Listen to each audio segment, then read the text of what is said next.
Entitlement meets resistance. When someone believes your space is theirs, because they've never been told no. This isn't just a story about a car parked where it shouldn't be. It's about power, illusion, and the moment you decide silence is no longer an option. It started with sound I knew too well. The crunch of tires on gravel, the slow roll of entitlement disguised as casual arrival. I looked out the window and saw her car again, parked halfway inside my workshop like it belonged there, like the space I built with my own hands was just another convenience for her weekend plans. Karen wasn't her real name, but it fit too perfectly. She was the kind of neighbor who spoke in declarations, not requests. The kind who believed proximity was permission. The kind who thought HOA rules were weapons, not guidelines. I had seen her before at meetings, at barbecues, always with that smile that said, "I know what I'm doing, and you won't stop me." But this was different. This was my space. My workshop wasn't just a building. It was a boundary, a place where I kept my tools, my solitude, my sanity. It was where I went to think, to build, to breathe. And now it was occupied, not by force, but by assumption. And assumption is a quiet kind of violence. It doesn't shout. It doesn't break windows. It just walks in and sits down, waiting for you to justify your discomfort. I walked outside, slow, deliberate, the way you do when you try to decide whether to speak or to swallow. She was already halfway out of the car, sunglasses on, phone in hand, smiling like this was a favor I hadn't asked for. "Just for the weekend," she said, as if that made it reasonable, as if temporary trespass was somehow less intrusive. I asked her why. She said her son was having a party, and they needed extra space. I asked her why my space. She said, "It's just a workshop." And that sentence hit me harder than I expected. Just a workshop. Just a place. Just a boundary. Just mine. I didn't yell. I didn't threaten. I just stood there, feeling the weight of every time someone had decided my space was negotiable. And I realized this wasn't about the car. It was about the pattern. The slow erosion of respect. The way people like her treat your life like a backdrop of theirs. I told her no. She laughed. Not cruelly, just dismissively, like I was being dramatic, like I was making a fuss. And I thought, how many times have we been taught that protecting our space is impolite? That saying no is aggressive? That boundaries are optional if the other person is confident enough? I watched her drive away, promising she'd be back, and I knew she would, because people like her don't hear no, they hear try again. And I knew then this wasn't over. This was the beginning, the first violation, the first crack in the wall. And I wasn't going to patch it. I was going to rebuild the wall with steel. She came back the next morning, just like she said she would. No hesitation, no apology, just the same car, the same sunglasses, the same smile that turned my stomach. She parked again, this time deeper into the workshop, like claiming territory. I watched from the porch, coffee cooling in my hand, wondering how many times people like her had rewritten reality simply by acting like it was already theirs. Entitlement doesn't always roar. Sometimes it whispers. Sometimes it wears perfume and speaks in polite tones. Sometimes it says, "I didn't think you'd mind," and expects you to nod. And that's what she said. "I didn't think you'd mind." As if my silence yesterday had been consent. As if my discomfort had been invisible. As if her need outweighed my ownership. I asked her again, "Why here? Why me?" She said, "It's just easier this way." And that sentence stuck with me. Easier. For her. Not for me. Not for the person whose space was being invaded. Not for the person who had to rearrange tools, cancel plans, shift routines. Just easier. And I realized entitlement always seeks the path of least resistance. It doesn't ask permission. It assumes it. It doesn't negotiate. It expects compliance. It doesn't see boundaries. It sees opportunities. I tried to explain, again, that this was my workshop, my space, my sanctuary. She nodded, distracted, already texting. "I'll be out by Sunday," she said, like that was a compromise, like her timeline mattered more than my autonomy. And I thought, this is how systems fail, not with violence, with convenience, with the slow normalization of intrusion, with the quiet expectation that you will make room for someone else's comfort. I looked around the workshop, at the shelves I built, the tools I inherited, the projects I paused, and I felt something shift. Not anger, not yet, something deeper, something colder, a realization that I was being erased, not loudly but efficiently, that my presence was being overwritten by her assumption, that my silence was being weaponized against me.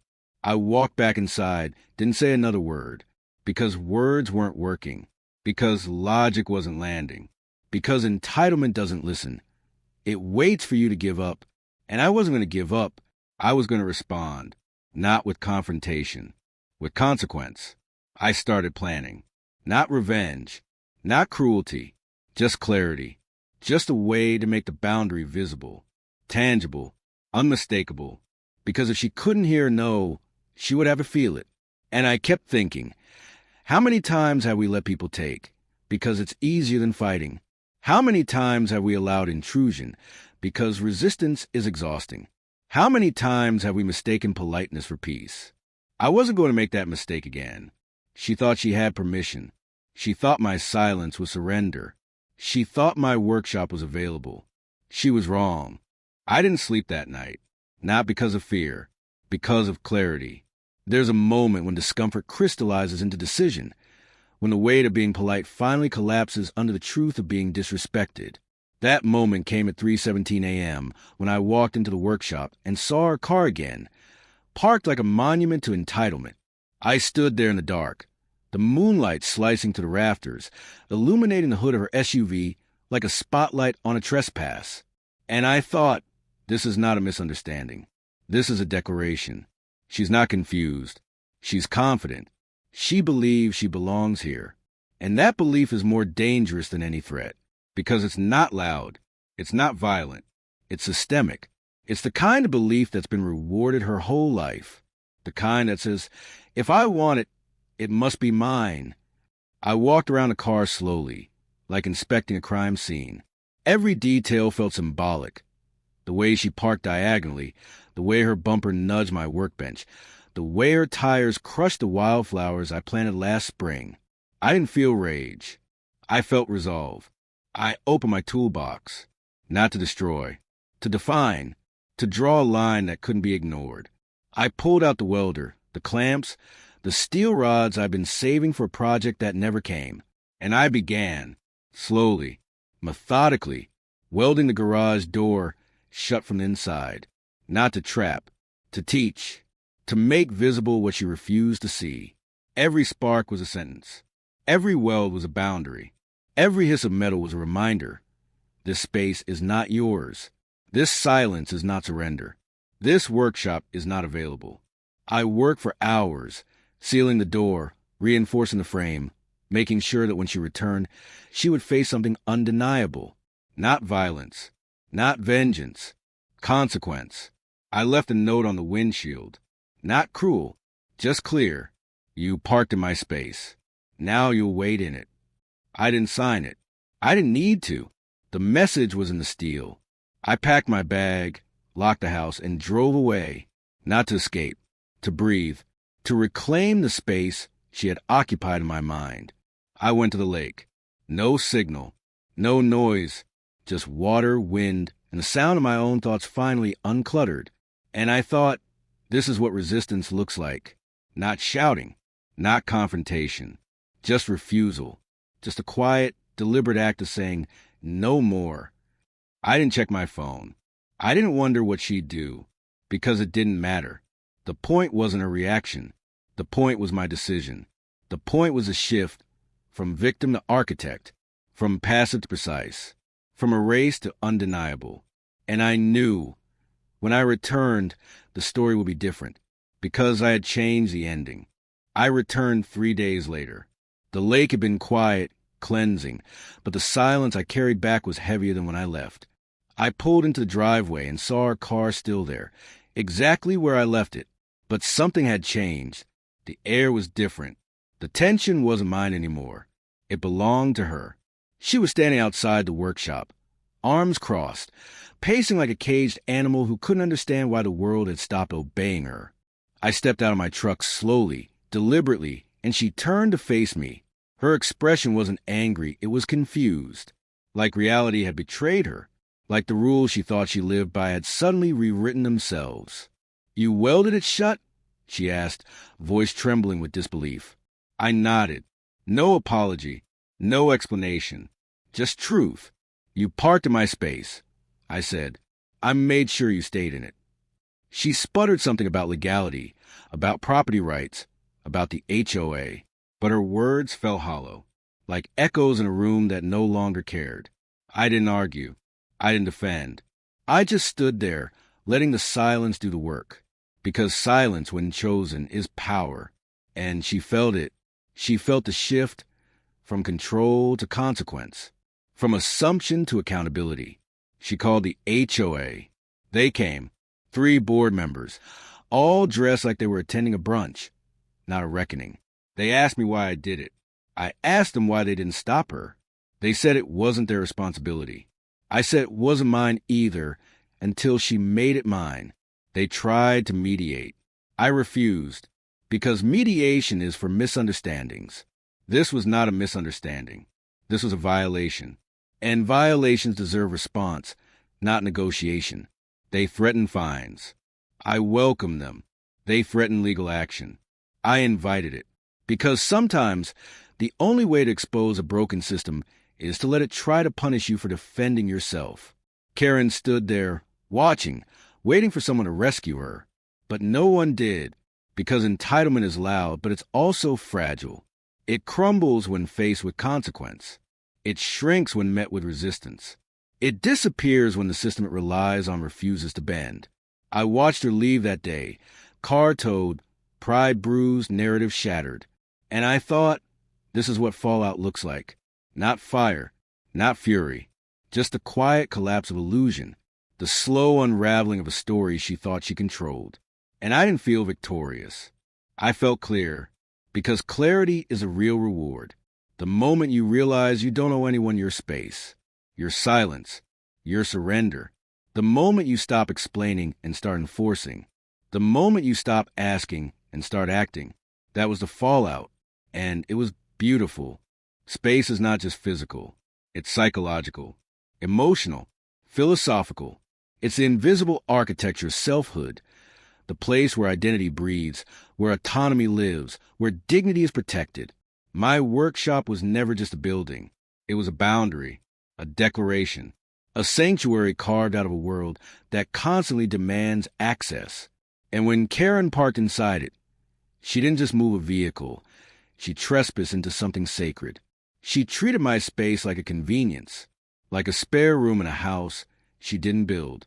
And I kept thinking, how many people walk through life believing that proximity equals permission, that being near something gives them the right to use it, that someone else's silence is a green light for their comfort?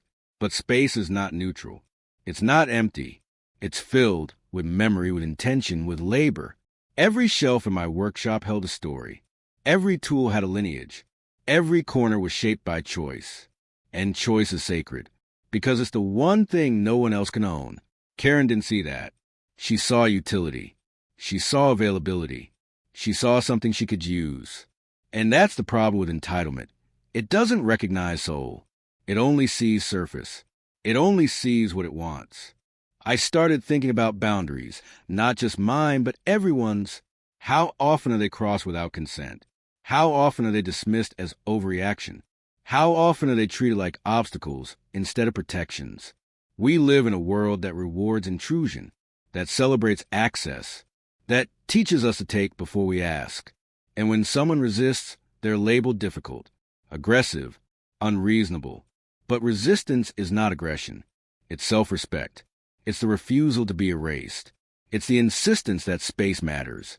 That presence matters. That being matters. I walked through my workshop after the fallout, touching each surface like a ritual, and I felt something deeper than satisfaction.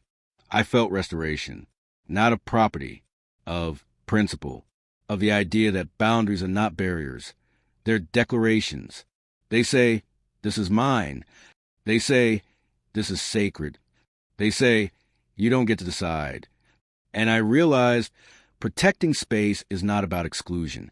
It's about preservation. It's about honoring the labor that built it, the memory that shaped it, the soul that inhabits it. Karen's car was gone, but the lesson remained. That space is not something you borrow. It's something you earn through respect, through relationship, through recognition. And if you can't offer those, you don't belong there. Not because you're unwelcome, because you're uninvited. And invitation is everything. Karen didn't act alone. She acted with the quiet confidence of someone backed by a system that rarely questions her. The HOA wasn't just a backdrop. It was an accomplice, a structure built not to protect community, but to preserve control. I started looking deeper, past the bylaws and meeting minutes, into the psychology of these organizations. And what I found was unsettling. HOAs don't just regulate, they curate. They shape environments to favor conformity, convenience, and the illusion of harmony. But harmony without justice is just silence. And silence, when enforced, becomes complicity. Karen's behavior was an anomaly. It was a symptom of a system that teaches people like her that rules are flexible if you smile enough, that boundaries are negotiable if you're persuasive enough, that consequences are optional if you're connected enough. I remembered the board's reaction when I welded the door shut, not concern for my space, concern for her inconvenience, not questions about her behavior, questions about my response. And I thought, this is how systems protect privilege, not by overt discrimination, by subtle prioritization, by asking the wrong questions, by centering the wrong discomfort. The HOA didn't ask why she parked in my workshop. They asked why I made a problem. They didn't ask what she violated. They asked why I didn't accommodate. And that's the rot, the quiet, insidious rot of systems that reward intrusion and punish resistance. I started attending meetings again, not to participate, to observe, to document, to understand the language of power. And it was always the same voices, the same concerns, the same priorities, property values, aesthetic standards, noise complaints, but never boundaries, never autonomy, never justice. I brought up my incident.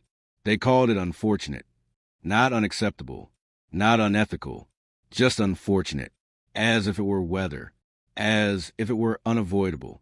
And I realized systems like this don't change because of discomfort. They change because of disruption, because someone refuses to play along, because someone breaks the rhythm, because someone says, this isn't unfortunate, it's unacceptable. I started writing, recording, sharing, not to expose Karen, to expose the culture that created her. The HOA wasn't just a governing body. It was a mirror reflecting the values of community that prizes order over integrity, that values appearance over accountability, that protects comfort over truth. And I thought, how many Karens are out there backed by systems that will never challenge them? How many people have been erased, dismissed, overwritten because the system decided that discomfort was less important than someone else's convenience? I wasn't just resisting Karen anymore. I was resisting the structure that made her possible, that made her confident, that made her untouchable, until I touched back. And I knew if the system wouldn't protect my space, I would have to protect it from the system, not with anger, with clarity, with truth, with the kind of disruption that makes silence impossible. Because systems don't fear rebellion. They fear exposure. Stories don't die when systems ignore them. They fester. They grow roots in silence. They wait for the moment when someone finally listens, not because they care, but because the truth becomes too loud to ignore. That moment came slowly, like a crack spreading across glass. I didn't plan to go public. I didn't want attention. I wanted accountability. But systems don't respond to quiet resistance. They respond to disruption. So I disrupted. I wrote about what happened. I posted photos. I shared the timeline. Not with rage, with precision. And the story spread. First a few comments, then a local blog, then a podcast, then a journalist. And suddenly, the HOA wasn't just a neighborhood committee. It was a symbol of entitlement, of erasure, of the quiet violence that happens when power is unchecked. Karen tried to respond. She called it miscommunication. She said I overreacted. She said I made her feel unsafe. And I thought, how many times has discomfort been weaponized to silence truth? How many times has accountability been reframed as aggression? The HOA held a meeting, emergency session, closed doors. They issued a statement, vague, sanitized. We regret the incident. Not we failed. Not we enabled. Just regret. As if regret could erase complicity. But the story kept spreading. People started showing up, not in protest, in solidarity. They walked past my workshop. They asked questions. They listened. They brought their own stories. Stories of intrusion, of dismissal, of being overwritten. And I realized the reckoning isn't about punishment. It's about recognition. It's about forcing the system to see what it tried to bury. I stood in front of the town council, holding the HOA's own bylaws. I read them aloud. I asked them to explain the silence. They couldn't, not because they didn't know, because they didn't expect to be asked. Systems thrive on invisibility, on the assumption that no one will challenge them.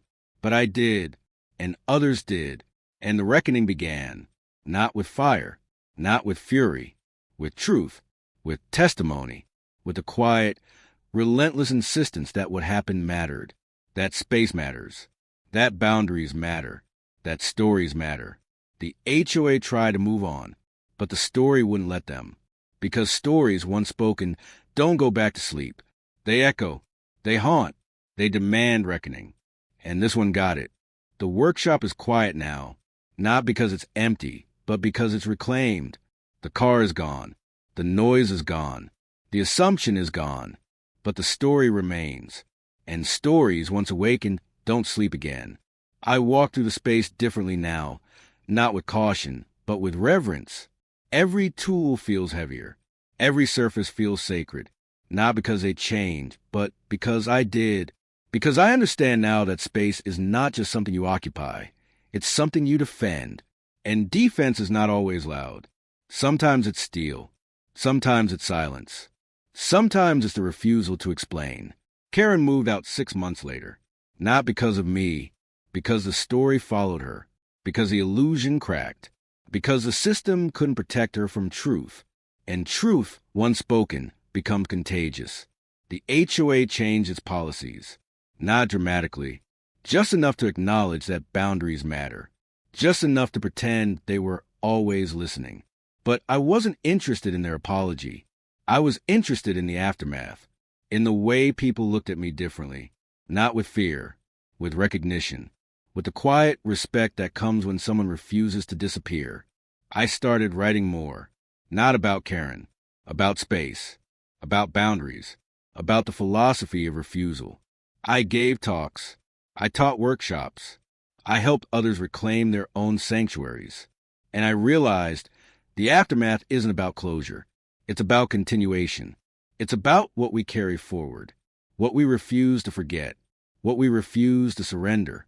The workshop became a symbol, not of conflict, of clarity, of the moment when silence ended, when resistance began, when a story refused to be buried. I still get messages from strangers, from neighbors, from people who saw themselves in my refusal. And I tell them the same thing. You don't owe anyone your space. You don't owe anyone your silence. You don't owe anyone your surrender. The aftermath is not clean. It's not resolved. It's not triumphant. But it's real. It's alive. It's mine. And that, in the end, is enough. Because they took the space. But they couldn't take the story. And the story is still speaking.